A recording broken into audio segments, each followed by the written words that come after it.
Hello, hello, hello, and welcome back to another episode of Breakdown with Hansen and Brown, the lockdown episodes.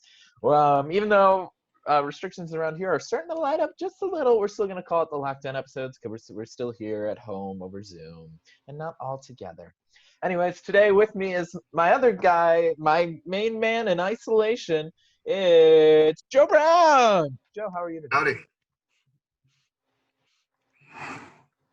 I got to tell you, David, as these restrictions are lightening up, I find myself still stuck in my house, and I'm starting to wonder if my isolation was ever forced or if this is just my nature. 'Tis the life of an engineer. And talking about engineers, we have another one on the show today. Give a big hand for our friend from the University of Illinois, Urbana-Champaign. It's Eric. Eric, how you doing? I'm doing pretty great. How about yourself? I'm splendid, thank you. Yeah, definitely. Well, thank you very much for having me on the show here. I think it's going to be a blast. So far, it's been a blast. Just a couple minutes that we've been talking together. Dude, I have to say, best microphone quality of any guest we've had. Yeah, we had to actually. So, my dad and I are doing this project during quarantine of like making a bunch of videos and stuff for this, whatever, just like teach the students. So we bought a nice microphone that we can use to do voiceovers and stuff. So I figured I'd bring it out for the podcast. Right I on. have one of those nicer microphones coming my way pretty soon. It's on back order, but I ordered it like 3 weeks ago, both for these shows as well as some videos that I want to put on my YouTube channel. Super excited because I'm pretty sure the microphone quality on my laptop is not great. All right, I see you throwing in that small plug for Promptly Joe Brown on YouTube. I didn't even say the name of the channel, David. Oh, but I did. I'm not doing any of it. I just got to say, I'm so excited to have another engineer on the show. It's been, like 4 weeks since we've had an engineer? I feel like we've talked a lot about music. I guess Evie isn't really a music person, but we did talk about music for most of her episodes. So, I don't know. It's pretty. But then the other problem is that Eric is also a really musical person, so I wouldn't be surprised. I'm not sure though. I wouldn't go so far as to say I'm a music major or anything like that, or musical theater major. Well, no, but our friend Evie is like an epidemiology major, and she talked about Dang. film scores the entire time. Huh.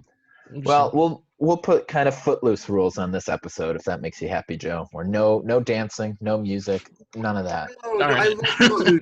Don't make me the bad guy from Footloose. Oh, you are. And who knows? No. Maybe Eric is our Kevin Bacon.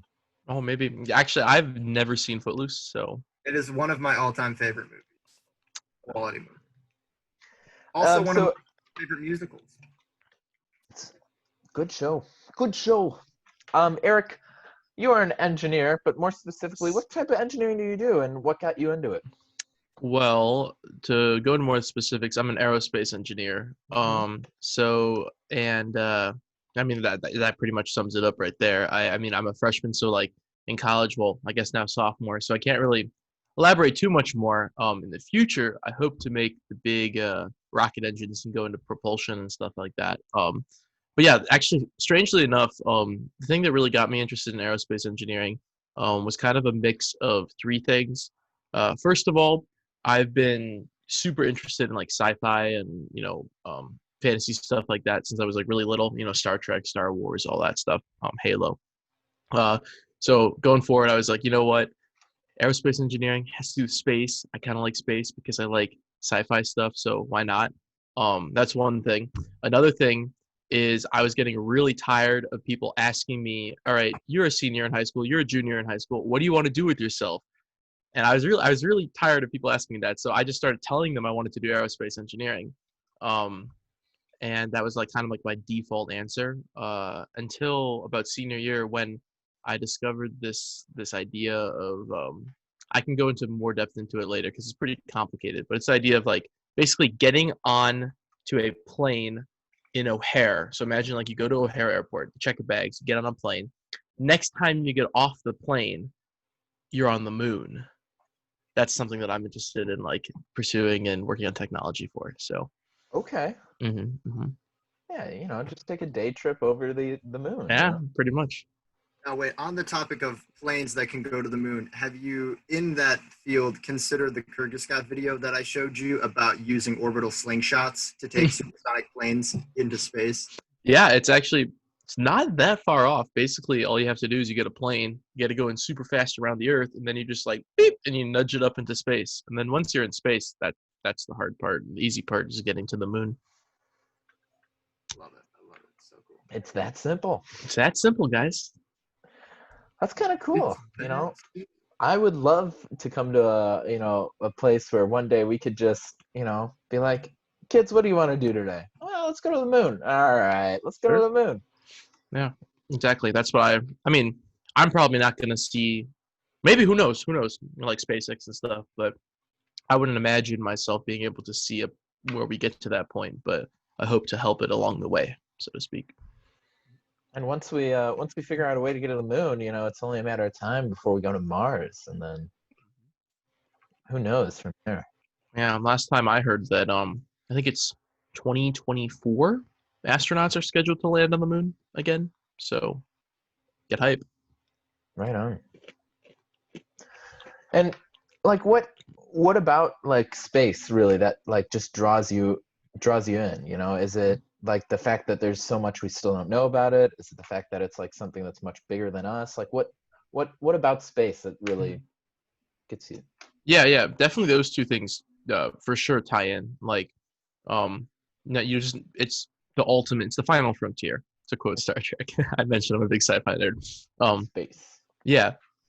So that's the ultimate frontier. You can't go pretty much any further than space. Space is at the end. So, why not start, if that's where we're going to be ending up eventually, why not start, investing stuff into it now?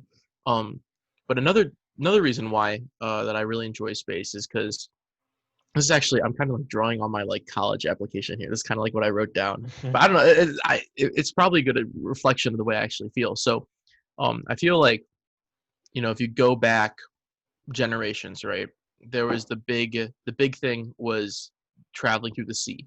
So you got like people in like England and Spain and stuff, they got on boats and they went across the ocean and they found the new world.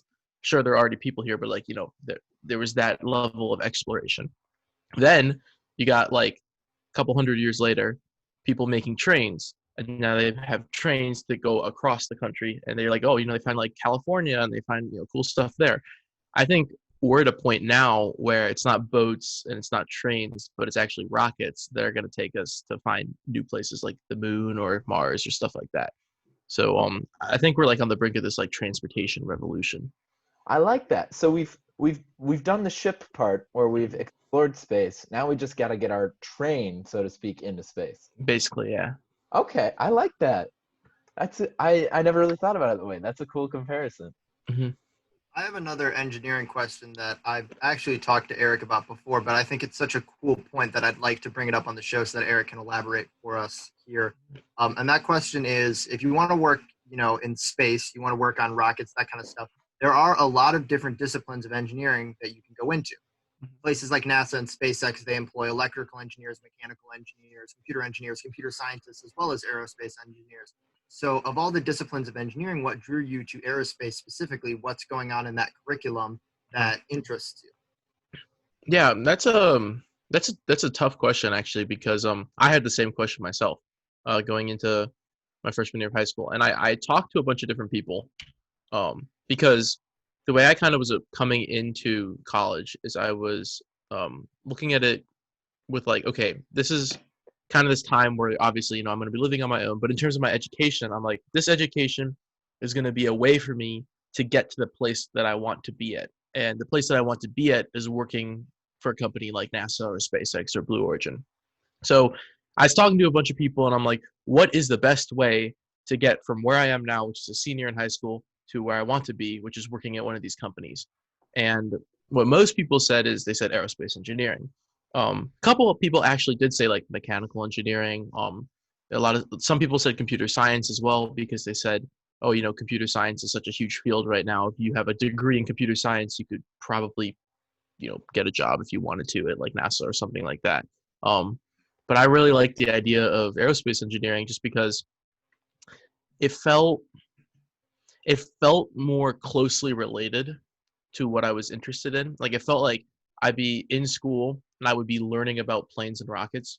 And then when I graduated, I would get to work on planes and rockets. Whereas if I did like computer science or mechanical engineering, I feel like in school I would learn more about like, oh, like in the case of computer science, like computers and coding, or in case of mechanical engineering, more like, who knows, automobiles or other, mechanical engineering applications. So I really like the idea of aerospace being kind of like education and after education being focused on what I really am passionate about, and that's space and aviation.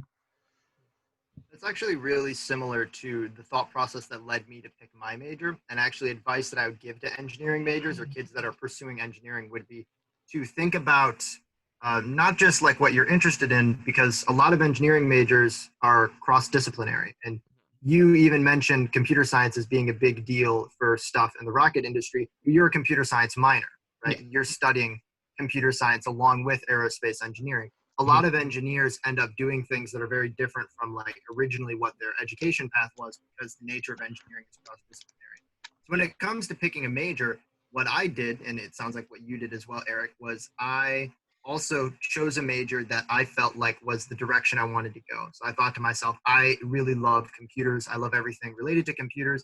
I love all the systems that work around computers and learning more about how they work. So although I could have gone into electrical engineering or computer science, or I mean, I probably could have gone into any engineering discipline and still used computers a lot. I picked computer engineering because to me, that was my arrow to say, like, this is the direction I'm going down, is everything to do with functionality of computers and how they relate to real world systems.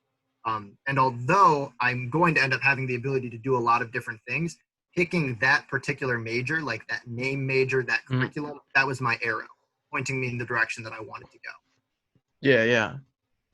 Yeah, that's very similar to kind of the way I approach things. Because you have to always be careful. Again, going off like in the same branch as advice to people who are interested in engineering. It's very, very easy to miss kind of that trajectory of engineering because it's so applicable to many different fields and stuff like that. Like two examples I can think of are kind of like my second cousin and then a teacher in my high school. So one of the teachers in my high school, he's a math teacher. He actually has an aerospace engineering degree from University of Illinois, but he's a high school math teacher because he got out of college, found that he didn't really enjoy the industry or didn't really have much opportunity in the industry, and instead just became a teacher, a math teacher.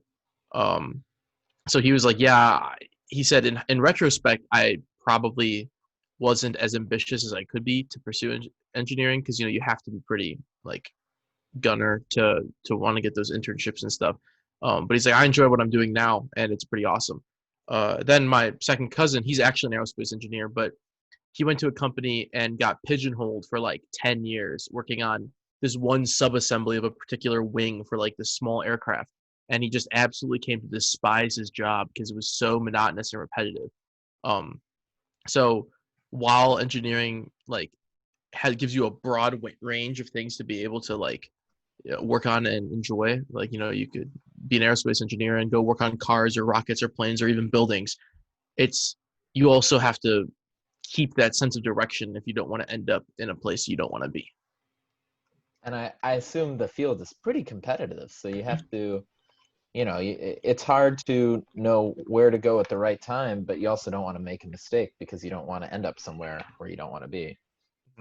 You're No not just gonna pressure, like, no pressure, yeah. engineers. No, but it's true. It's something that you don't realize until you get to college. At least for me, it wasn't until I went to the first career fair that I realized you don't just go to school for engineering, fall asleep, and end up in the place you want to be. There are so many different things that engineers end up doing. A great majority of engineers end up working jobs that aren't the kind of stuff that people look at when they say engineering. It's something my dad brought up to me a lot because he constantly brings up the idea of working in finance because it's something a lot of engineers end up doing because it's kind of lucrative.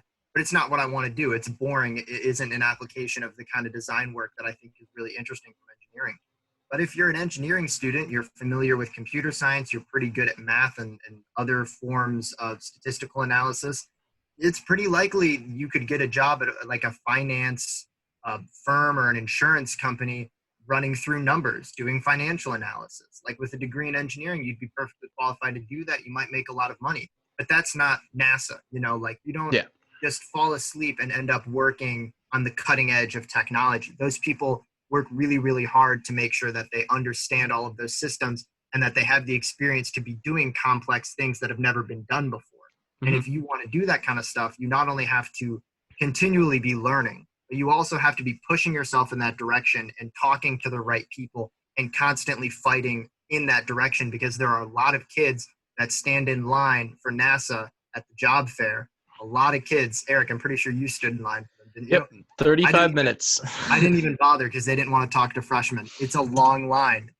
That's just at Illinois too. There are a lot of kids that look at that stuff and think that's really cool. But there are a small portion of kids that actually make themselves qualified to do it. It doesn't happen on accident. It's really something you have to go for. And whether that's, what if your dream is to be a software developer at Google, or an electrical engineer at like a sustainable energy company, or whatever your specific goal is, it doesn't happen on accident. You have to push yourself in the direction that you want to go, along with getting your education. May I ask a follow-up question to you, Joe? Yep. In that statement, you made you made it sound like, somewhere working like finance, or at an insurance company running Oh, statistics it's and just the stuff worst. Just is terrible. something you Yeah. wouldn't want to do. And I just don't understand that as an actuary, where you think, you could just, that's your B plan, is my job, and you're like, oh, I don't want to do it. I would say if you chose engineering as a major, probably what you expected to do were the kind of things that Eric and I are describing. You wanted to do design, you wanted to work on the cutting edge of something, you wanted to work at a company that made something. Usually when people go into engineering and they take all of those classes specific to engineering, it's not their expectation that they're going to end up doing nothing but math and statistical analysis for the rest of their lives. A lot of engineers are good at that stuff, and I know a lot of engineers that have math minors because they really like it. So it is perfectly true that a lot of people are qualified to do those things, even if that is maybe not quite as qualified as an actuarial science major. Probably we wouldn't be doing the same stuff that you'd be doing. We'd be doing lower level like Excel spreadsheets and financial statistical analysis, not anything nearly as complicated as you'd look to an actuary to do. But again, it's just not exactly what you were looking to do with your major. It would be essentially the same thing as if, you get your degree in actuarial science and you expect to be doing actuarial science. You expect to be doing statistical analysis and math and all that, and you end up working at a company that just has you filling out spreadsheets for the rest of your life, right? Um, Technically, yeah, you're qualified to do it, but it's not what you wanted to do when you were looking at the career. Okay, I'll take it. I'll take it. Yeah. Good save. Good save. Yeah, definitely. Like my cousin, I got a couple cousins who are engineers themselves. None of them are aerospace engineers. But one of them, he actually just got into medical school this past year, for biomedical engineering, and he said something that was really interesting to me. Because when he came out of out of engineering school, he was looking to go right into med school, and it didn't really work out for him because he just had to wait another year and reapply and stuff. So he became an EMT for a year. And he told me something. He's like, being an engineer kind of sets up your expectations, right? Because you go through working on all these complex things. When you're in school, you have access to a lot of awesome projects. Like, I know, Joe, you're working on sat dev, satellite development. I'm working on different like rocket competition teams. They can kind of like inflate your expectations of what you might achieve coming out of college. But like so it kind of like pigeonholes you into thinking, okay, all I want to do when I get out with this degree is like go work at NASA. And it's really easy to like lock in on that dream and think, if I don't get this, then I'm a failure. But it's you he pointed out to me that going to school for engineering, it teaches you a lot of set core skills um outside of the complex math, like problem solving, team working, all these other things that you can then apply to other jobs and have a blast doing them. Like the year in between him going to engineering school and going to med school as an ambulance driver, EMT, he said was like one of the most fun years of his life, because he was getting to drive around and do this awesome thing of driving an ambulance. Like, who doesn't want, like, that's an awesome kind of, like, when you're imagine when you're a kid, I like to drive the fire truck, drive the ambulance. So he said it was a blast, even though it wasn't exactly along his career path, because he was able to take a lot of those skills he got in engineering school of like teamwork, problem solving, quick thinking, and apply them to other jobs. So um, while engineering could be super fulfilling and like going into that dream job of working at a place like NASA or Google or something is awesome and can be awesome, there's also alternatives that can be just as amazing as well. Mhm. Yeah, that's interesting. I feel like that happens with engineers a lot, where you see, like, everyone tells you that the engineering is like the future. It's the future of our country. You're going to do such cool things, and you see all these examples of such, like, what you think is the ideal job for any engineer, but it might not be like the ideal job for you. And even if it is, it's a rough, if everyone else is seeing it, it seems like it's going to be a very tough competition to get in there. So I think, like, the expectation to get into Google or into NASA right out of college, that's a high expectation to set for yourself. Yeah, But you also got to definitely. have dreams, I guess. Yeah, at the same time, like I don't shy away from it. Like for me, I'm going for that. I would love to work at a place like NASA or SpaceX. Like that is my Yeah. dream. I think that's awesome. And doing as much as you can to get to that point, I'm not going to say that's not worth it, because there's still hundreds of employees that get employed each year, and get brought in internships. And like I know I can't even count on my hands. There's way more than that of people who I personally know who got jobs at like Lockheed Martin, SpaceX, NASA, Northrop Grumman, all these big aerospace companies as sophomores or like interns going into their junior year. So definitely don't just be like, oh, yeah, that's not gonna happen, because if you like, there's the quote, you always miss 100% of the shots you don't take. So always go for it. Go for it, and if you get it, that's awesome. But if you don't get it, enjoy your trip along the way, so to speak. Honestly, like, even in school, like, I can't explain. I might have mentioned on this show before the path that I took to end up where I'm at right now in my studies, where I'm doing a lot of work that's kind of in the aerospace direction, was so almost completely random. Um, like me applying to even join SatDev, I didn't know what SatDev was, Satellite Development Organization, when I showed up on campus. I had no interest in doing anything space related when I showed up on campus. All I did was respond to an email chain that said, hey, we're looking for people to work in a lab that builds satellites. And I thought, well, they're never going to take a freshman who has no experience, but that's not going to stop me from sending in an application, right? And I show up at this meeting and find out that they are taking freshmen and that it's a training opportunity. And then they say that they're hiring for the executive board. So I think, again, they're probably not going to take a freshman. That's not going to stop me from applying for it. And then every step along the way was, this isn't probably going to happen, but that's not going to stop me from trying. And throughout the entire way, I'm now working in that lab. I started the second semester of my freshman year, and I'm now the president of the Satellite Development Organization through a weird turn of events. What? I'd say don't Yeah. doubt the power of just trying, because there are a lot of things that I did try my freshman year that failed. Like, I tried so many things, 90% of them didn't work out. And the one thing that did is the one thing that I'm doing now, right? Like, as soon as we showed up on campus, there are all these opportunities, and I reached out to every one of them. I tried to join ACM. It wasn't really my thing. I looked at a couple of physics clubs that I thought were kind of interesting. I even looked into the rock climbing club because I really like rock climbing. That wasn't really quite my thing.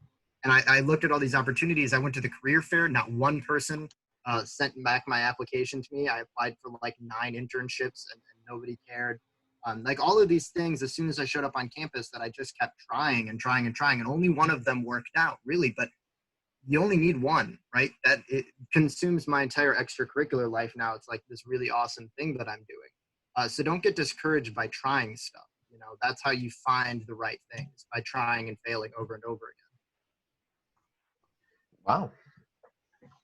I didn't expect this to turn so inspirational, but I mean, it's clear that you both have, like, in order to really do well as an engineer, you need to have a strong work ethic. And I feel like that's why you guys are doing so well in your individual majors, is because you're both, like, I don't know. With Corona, that might change, but right. Well, again.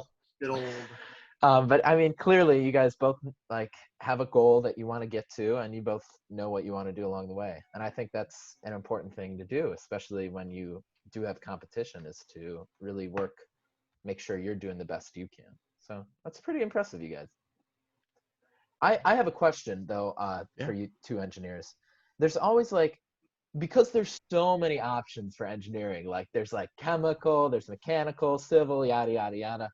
There's got to be like a low man on the totem pole. Like there's got to be a bottom house. Like what's the joke major when it comes to engineering? What's like when someone says I'm this engineer, you're like, okay, Engineering undeclared. No, wait, no. Wait, pre-engineering.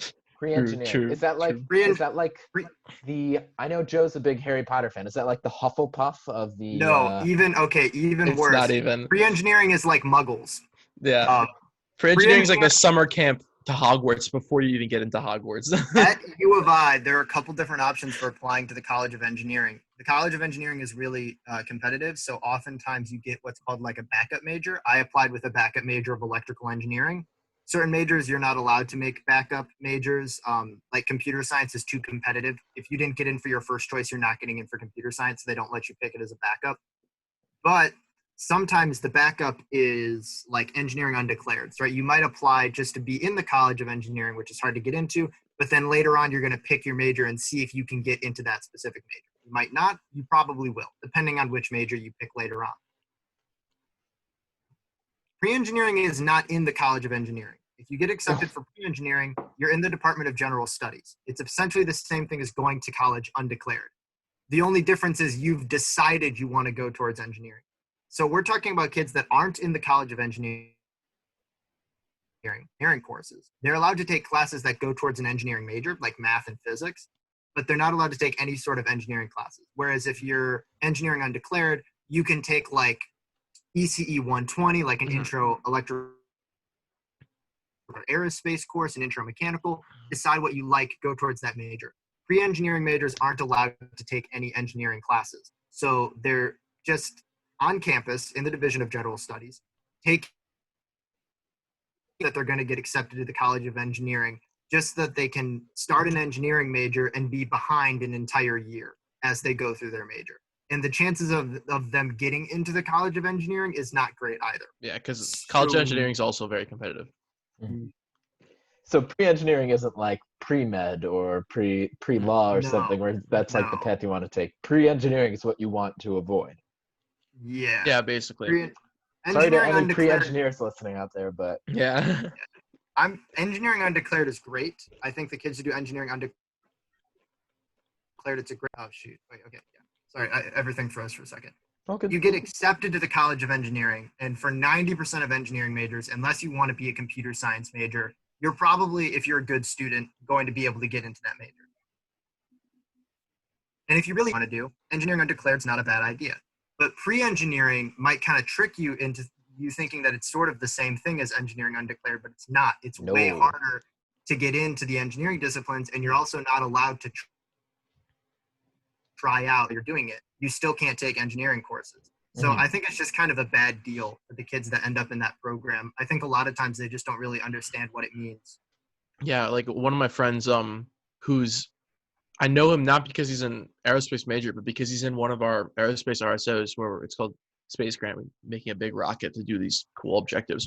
Anyway, he's in that group. He's a pre-engineering major. He was in my physics lab with me, actually. And he's a super nice guy, really, really smart. But he said himself, he's like, I'm just not the best test taker and, studier and stuff like that. So because of that, his GPA wasn't as high, and then it was difficult for him to actually get into U of I. But now that he's here, he's doing pre-engineering, and he's in our aerospace RSO working as the sub-team lead. He's actually a sub-team lead for, recovery. So all the parachutes and all that stuff, that's all his job, which is super hard. And this next upcoming year, sophomore year, he's actually having a really hard time. He's like, this is so stupid because he's trying to get into aerospace engineering, but he might not have a high enough GPA. So here he is, like sub-team lead of recovery, building a legitimate 8-foot tall rocket, right? And he's the sub-team lead. He knows what he's doing. He's doing all the programs and all the codes and everything, yet he still doesn't have access to the aerospace lab. He has to have someone come swipe him in every time because he's a pre-engineering major.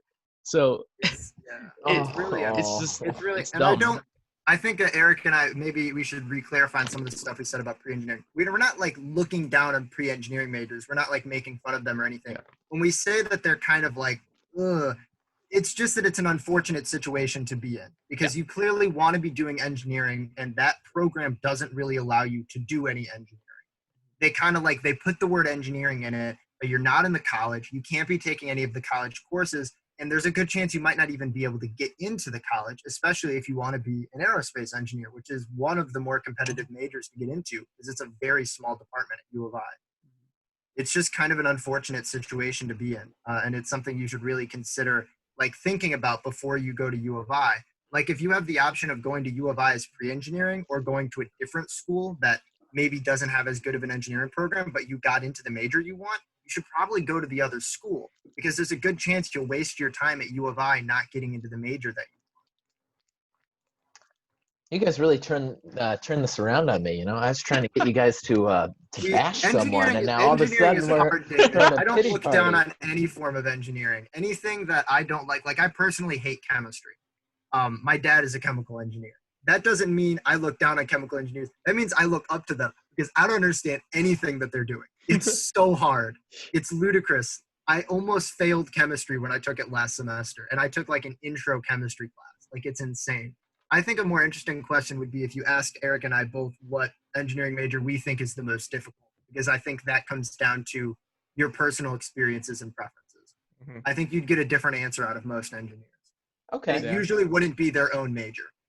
So you're saying it would be more interesting for me to ask what's the hardest, what you guys think is the hardest major? Yes. All right. So moving on, I have a question.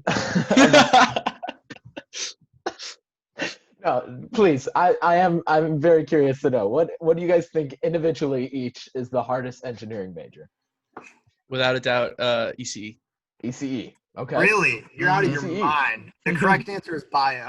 Bioengineering is insane. Bioengineering. I think it's ECE. Kind of polar Bioengineering is opposites on the scale here. ridiculous. Bio, where you're working with life, and ECE, where you're working with machines. ECE, everything makes perfect sense in ECE. Everything works completely predictably within the realm of reason. Maybe for in you, Joe. bioengineering, everything is squishy. I'm doubting You're here. pouring chemicals that based on the laws of these chemicals, these things should happen. I have a class that's in Everett, which is the bioengineering lab, and we walk in and there's always stuff written on the board and it looks like complete nonsense every time I walk in. I would say either chemical or biochemical, anything in that realm. Yeah. Anything that involves chemistry and biology for me is they've never been my strong suits. I feel like there's two groups of people. There's the people who are like on this side of the spectrum who are like, I really like physics and mechanical engineering and aerospace engineering and ECE and stuff like that. Then there's everyone over here that's like chemistry, biology, kind of like I don't know what else, like behavioral sciences that are more like the organic sciences. So I feel like there's the two sides. There's like a more organic side and then like a more like physics structured world side. And I definitely fall on the physics structured world kind of side of engineering because all of the biology, chemistry stuff just confuses me. And I've never been able to latch onto it in my head. Like even if I understand certain things, like I've never been able to paint a bigger picture of it in my head. And I've taken a lot of chemistry and a little bit of biology. It's just not quite.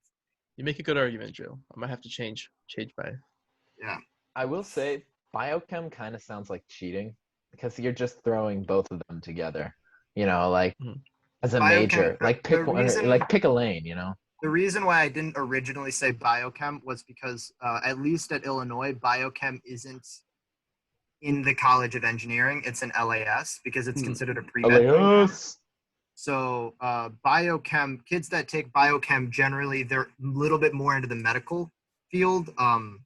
So they are put in LAS because LAS has a lot more resources that were developed for medical students or for people studying biology, chemistry, all of that lab work that's not actually in the College of Engineering.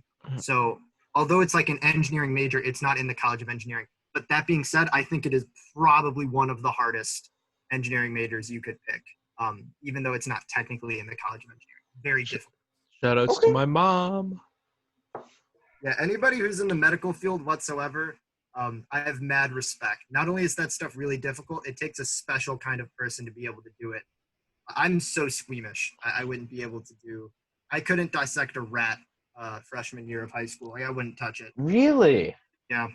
Really? So that shocks me about you, Joe, that you couldn't dissect a rat. I thought I'd be able to. I was in my head. I was like, I've got no problem with it. I watched 9 seasons of Grey's Anatomy. I'm not squeamish at all.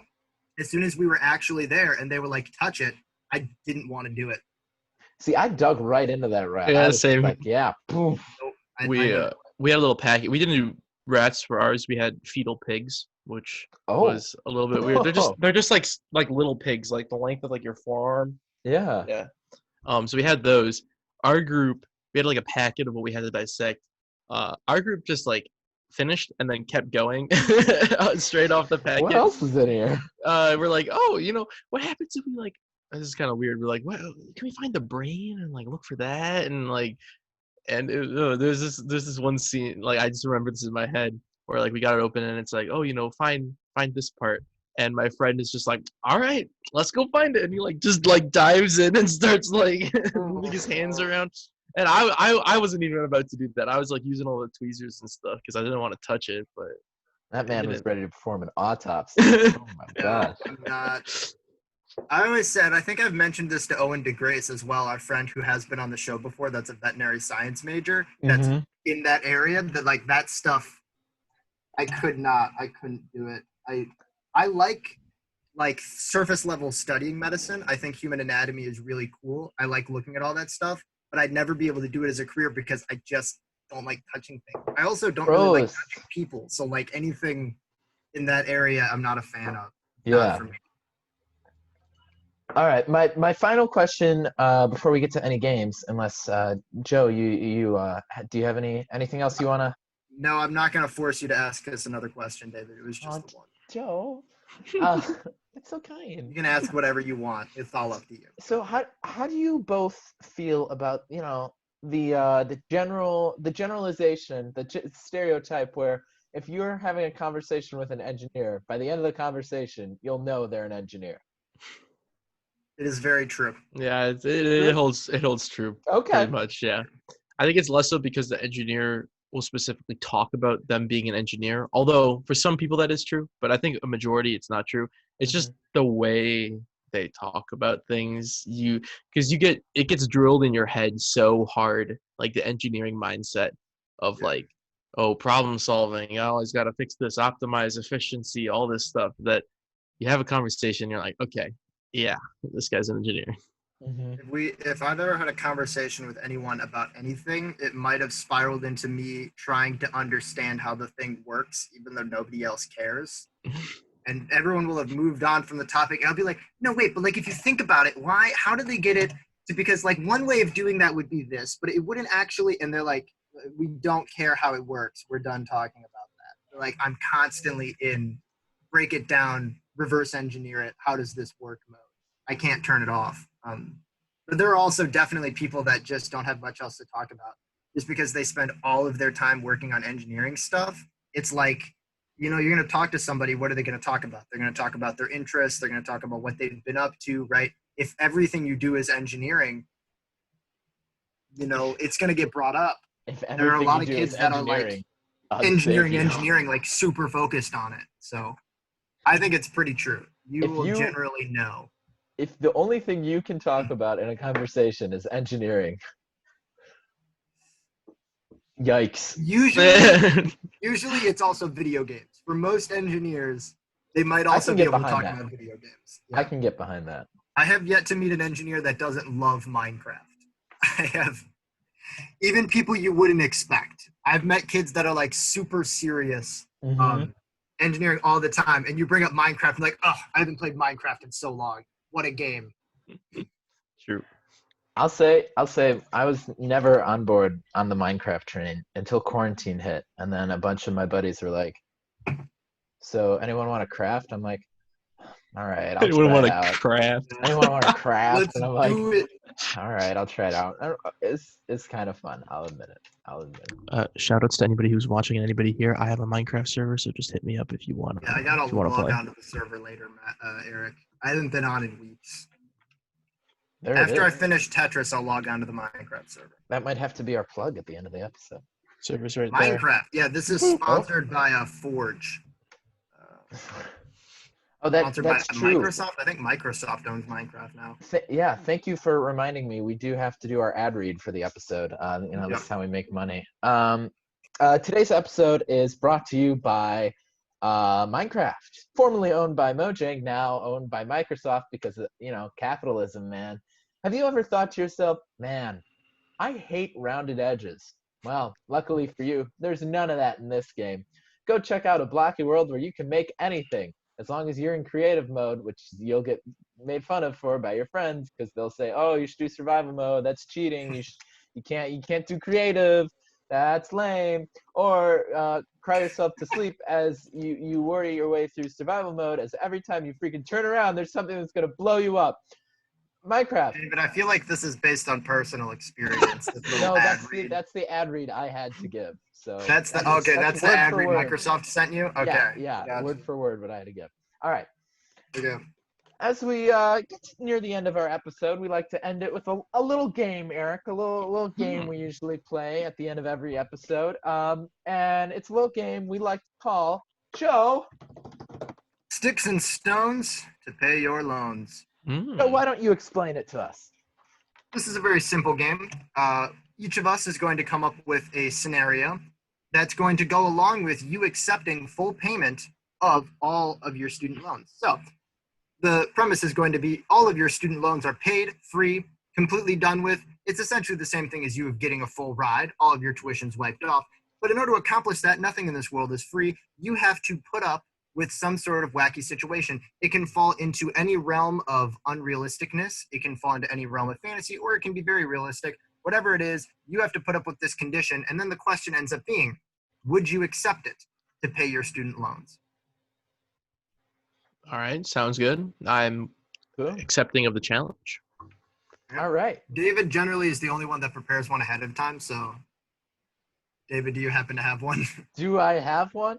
Oh, Joe. All right. Sticks and stones to pay your loans. And this is huge for you two because you've got lab fees, you've got all that extra engineering stuff. This is pretty big. So we got to put it in kind of high stakes scenario.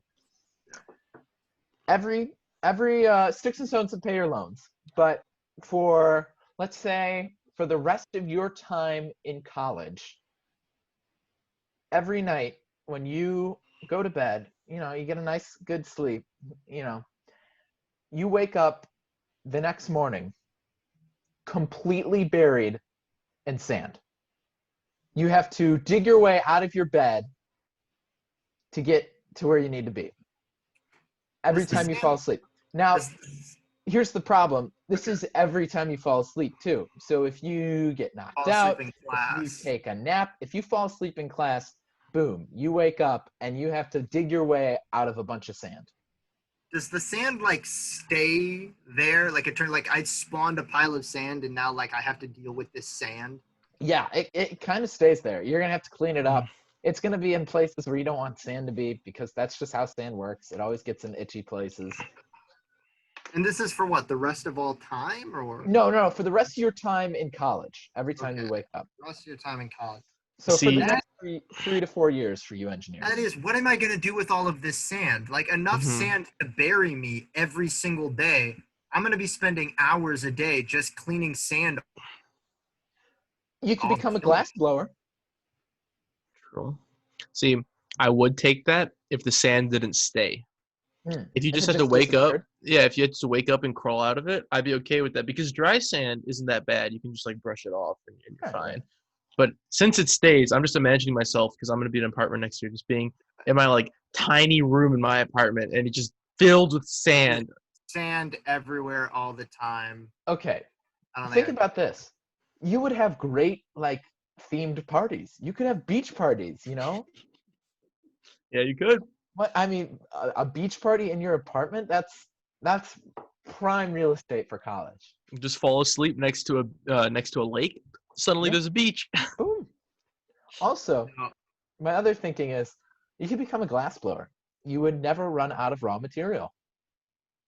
I guess. Yeah. I mean, on the topic of beach parties, Eric, I know that next year your roommates are Aji and Matt. I've been Matt's roommate. I know he would not be happy about the sand He would parties. not be happy at all. He'd be like, Maybe. "What the heck, guys?" He'd be like, guys, how are we ever going to clean this up? And like grabs one, the whole room is like covered like with an inch of sand. He grabs like one broom. He's like trying to sweep it up. Maybe you could fall asleep in a kiddie pool, and then you don't really have that much cleanup to do, and you still have all your student loans paid. I mean, but even like once I stand up, like brushing it off, the sand's still going to go everywhere. Like it's such a mess. Mm-hmm. Get a big enough kiddie pool. And if I if I accidentally fall asleep in class or something, Well, like, but isn't that a good thing that you're deterred from falling asleep in class? no, because I never try and fall asleep in class on purpose. If I fall asleep in class, I had no choice in the matter. It is because I did not sleep the night before and I physically cannot keep myself awake. And your professor will know. Because Yeah, all of a sudden, you're going to be buried. Just a pile of sand poofs. I'm going to Yeah, have to go it's with pretty no hard to on take that. notes after that point. Yeah, I can't do it. It's a no No? for me. Okay. What if it was a different material? What if it was something that wasn't as hard to clean off? Let's say, What else? What else could you bury me in that wouldn't be difficult to clean? I don't know, like Lincoln Logs. What if you woke up, you were covered in, no. What if you woke up and you're covered in those like colorful letter blocks, that you give to kids? The magnetic ones. Yes. There'd be so many of them. That's also going to have to be a no for me just because it's plastic and I am a And you I'm hate a learning, fierce is what advocate. I'm hearing. No, I really don't like litter and I don't like pollution and anything that's plastic for no reason, even if you recycle it. A lot of recycling programs in the United States kind of suck. Mm. I don't like it. I don't like producing excess plastic. It would piss me off. Wow, too real, Joe. Too What real. about Orbeez? Orbeez. What if it's Orbeez? I think Orbeez are even worse. Have you seen the video of the guy that accidentally like flooded all of the plumbing in his street with Orbeez because he filled a bathtub with them? And they like got into the plumbing and expanded and he like blew up everyone's pipes. Oh no. Quality video. Is at first he runs them down the bathtub and then he sees it starts coming up his toilet and his sink and he like goes outside and they're like flooding out of the sewers in his street. Because Orbeez, when they touch water, expand, so they went everywhere. That's a good prank idea. Yeah. Yeah, thousands of dollars of property damage. Great prank idea. Well, it's either that or like drop, I don't know, like raw calcium in your toilet bowl and light everyone's plumbing on fire. I don't know. Yeah. I'm gonna still go with no. You're gonna say no, Eric? Are you out on this one? If it's Lincoln Logs or blocks, I'll go with it. But if it's sand. Okay. I think I'm enjoying having longer hair. I did not have longer hair before. If I didn't have this long of hair, maybe I'd say yes to the sand. But I could just see myself like hours later, like just combing my hair and then sand still falling out. Sand's still coming out. I don't want to be a sandy boy, So I I'm gonna have have to say no. location that I've made up. Okay. That's inspired by our favorite lefty, Matthew Taylor. Yep. Shoot. And here is the condition. So all your student loans are paid, but starting right now until the rest of your life, you are now a lefty. But your left hand is about as capable as it was in kindergarten, and you have to retrain it to do all the things your right hand used to be able to do. Oh no. What happens to my right hand? Your right hand is now essentially your left hand. So like starting right now, your left and right hands are now equal in terms of skill set, and you have to train your left hand to be as good as your right hand used to be because you're now. And my right hand now refuses to learn again. Like it's done. Your right hand is now as useless as your left hand used to be. And it can't ever get better. Like I'm never going to be ambidextrous. No. Well, I mean, you could really try your best to train both, but I mean, you're going to be wasting your time training two hands at the same time. When you have two terrible hands. You might want to just focus on a hard one. God. So like for a couple of years, this is going to suck. Eventually, your left hand is going to get to a skilled level where it doesn't affect your life. Yeah. Mm-hmm.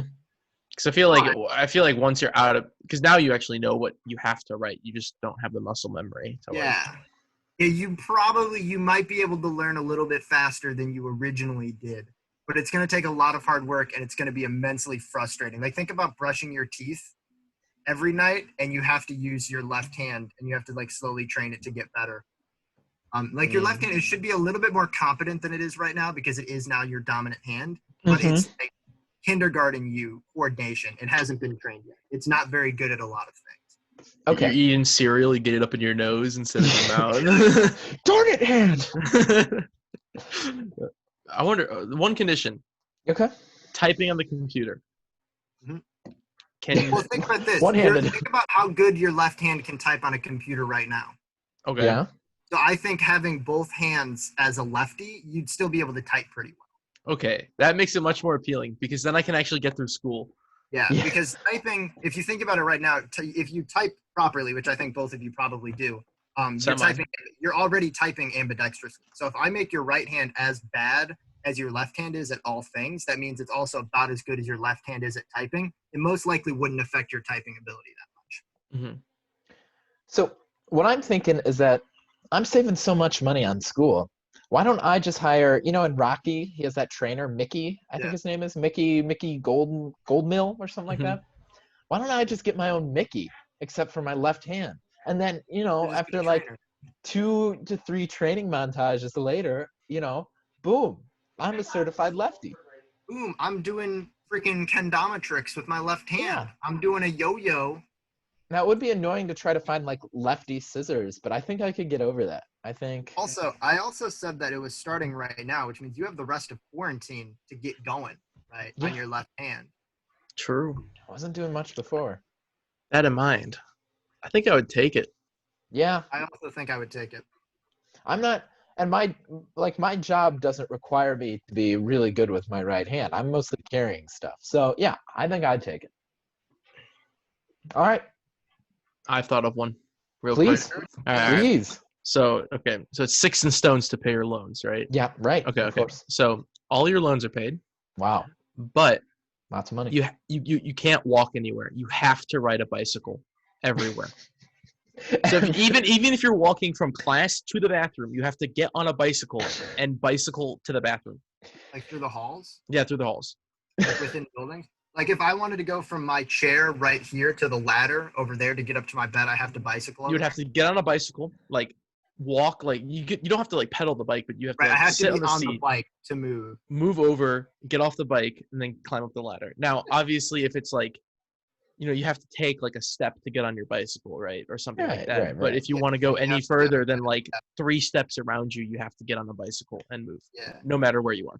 And now, and are we just like, this is kind of like a magical bicycle where it's like one of those like those VO ride bikes and it just appears wherever you are. So like, oh man, I need to go somewhere right now. Here's my bike. If you can't go anywhere without the bicycle, it should always be around you anyway.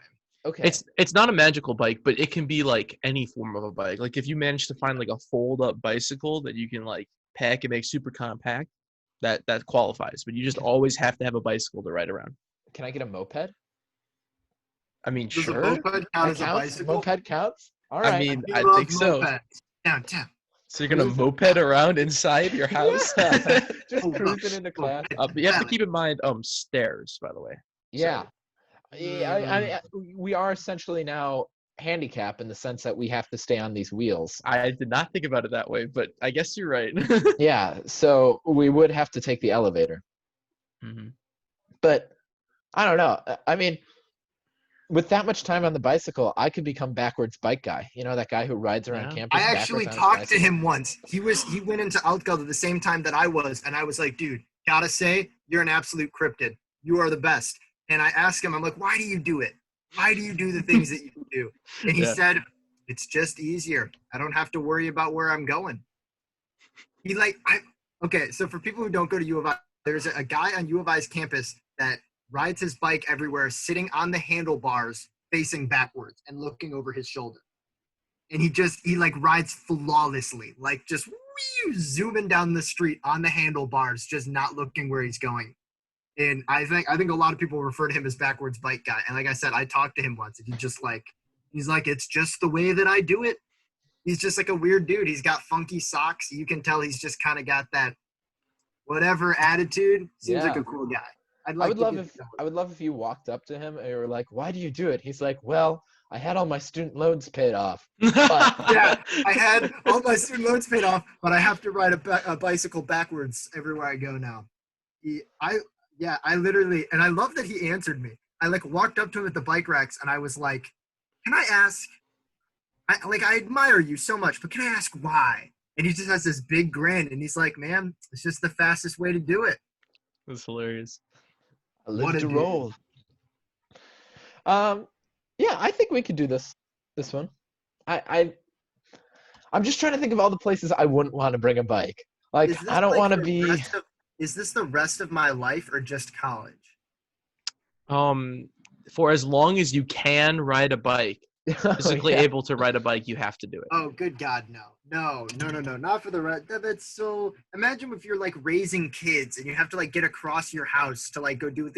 You get on the little bike. You're Yeah, but popping then you up would be the so good staircase. at it, and by the time you're buying a house, you'd probably get a house that's very bike friendly. But like, No. if you have a loved one in the house and you're And trying to, like, spend some special time with her, do you have to bike your way into bed? Do you have to roll into the room yeah, like, "Hey, baby"? Mhm. right. Yep. But then also, and I think I've pointed this out on the show before, where I think I shot down something because it would annoy me athletically. I can't tumble anymore, right? Like if I can't go any distance without being on a bike, that means I can't run into a tumbling path. So I can't go to a gymnastics gym and get a little workout in, do some flips, right? You could invent bike tumbling. Yeah, You're Joe, insane. you could be an innovator. I would kill myself. It would not end well. I also I love rock climbing. Would they let me into a rock climbing gym with a bike? Almost definitely not. Like think of all the places where they would not let you into the building with a bicycle. Um, I'm just going on the theory that since you have to take your bike everywhere, you can still take your bike places. Like if I want to go to a restaurant, I'm just gonna have to bike up to my Right. seat. If they don't like it, they won't have my service. You can just be like, "Sorry, I got my student loans paid for. I have to do I this." I don't have to think do it's this. worth it. I don't think it's worth the money. I really don't. I Um, might have to say no to that one. I think it's a really interesting concept, but I don't think I can do it. I think it would give me an excuse to not have to go to like very formal things anymore. So the next time I have to go to whoever it is wedding, I can be like, well, you really don't want me biking into the sanctuary, do Oh, you? dude, imagine at your wedding ceremony, you have to bike down the aisle. You're just doing like a wheelie down the aisle.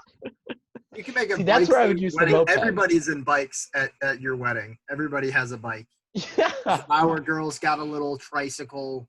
All the groomsmen are all wearing bicycles. That's where I would use the moped. I would come down the aisle, low speed on my moped, maybe give the moped a bow tie. I'd be cruising. I have to say yes. I think this would be fun. I would love to be inventive with my bicycle. And I could get a sick pair of wheels with all the money I'm saving on college. True. I'd have to say yes as well. No, Because it's an complete no for me. I think I could create a bike or like get some custom made bike that doesn't look so atrocious. You could get like the equivalent of like having like a walker or something like that you could bike around on. Yeah. Now, as somebody that once used a walker full time for a couple months, not You all sure that fun. did. Not that convenient. I think I would have a motorcycle or a moped and carry a fold-up bike in my back, so backpack or something like that, so I can motorcycle to work, look really cool, and then people are like, "Oh man, he's so cool. He has a motorcycle." We'll totally overlook the fact that he just bikes right into the building. This might change things for you, Joe. What if I said Heelys counted? If Heelys count, I'm in. If Heelys count 100%, If Heelys count, all my I'm student loans paying are paid and I extra have an excuse to wear Heelys all the time for the rest of my life, I would already wear my Heelys. I think they're right over here. I know I'm gonna get him with this one.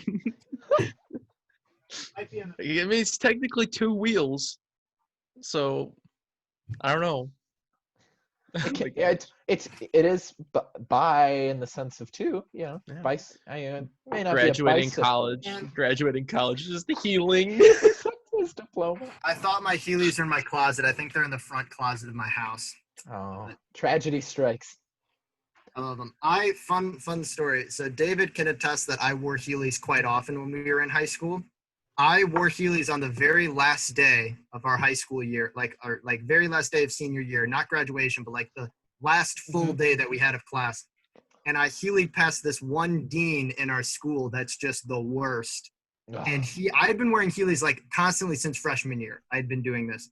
He had never seen me do it. I Heeled directly in front of him during sixth period, so like 2 hours before the end of my high school. And he threatened to suspend me on the spot because I started arguing with him about it, because there was technically no rule in our student handbook that said you couldn't wear Heelys. I went through the entire handbook. I even annotated parts of it that could potentially refer to Heelys, and then I had refutations for them. And I sat there and argued with him for like 20 minutes. And he was like, you are either going to walk in those shoes and not roll, or you will be suspended for the rest of the day. And I was like, man, I got music production 8th period. I don't want to miss that. So I just walked down the hall, turned the corner, and Heeled away. But I came really close to getting suspended on the last day of high school. On the last day of Heeled. school, Joe. I I still was sitting can't in the believe that. cafeteria arguing with Urbanski. Oh my goodness. I don't know why you didn't just do what everyone else does. It's like turn the corner and then flip the bird, but no.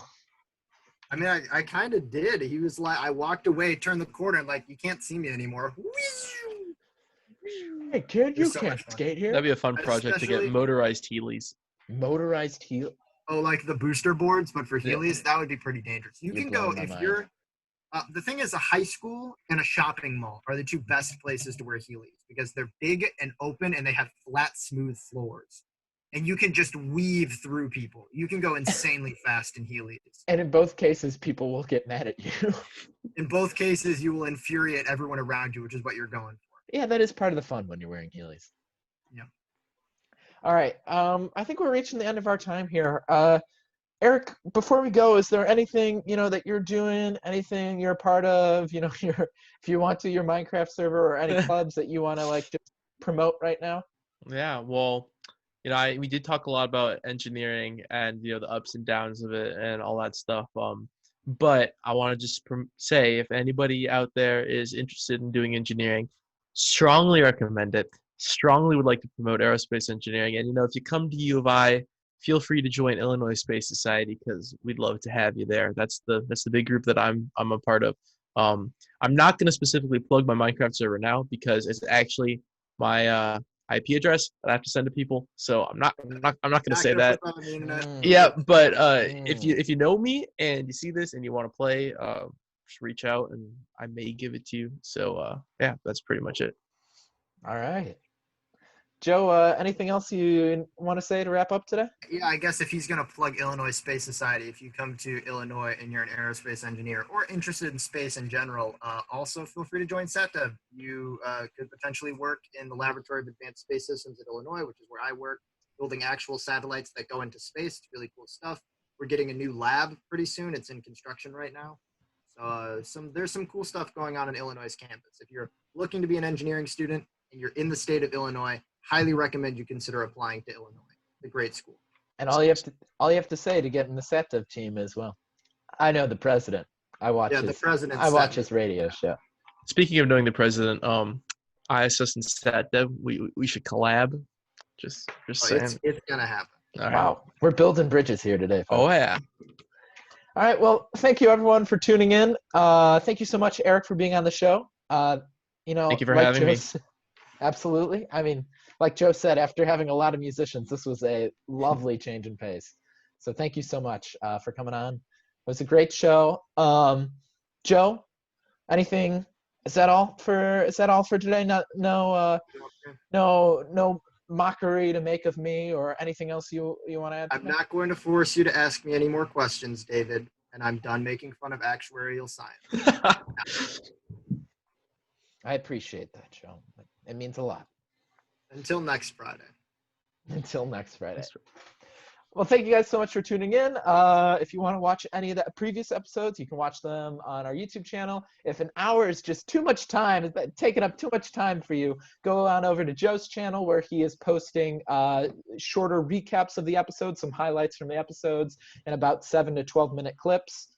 And And stay tuned for our next episode next week when we'll have on whatever guest we feel like it, because we don't plan these things out ahead of time. We don't know. It's gonna be Elon Musk, guys. It's gonna be Elon Musk. Just saying. Oh, absolutely. You know, he called me today. He's like, when am I getting on the show? And I'm like, patience, man. Like, I really want to explain to people how to pronounce my son's name. X-A12. What's so hard about this? He's really, working hard to get his voice out there. So of course he came to us to, try to get some media attention. The obvious choice. Right. Well, thank you guys so much for watching. Tune in next week, and please remember that you're never too cool for Heelys. Have a good night, guys.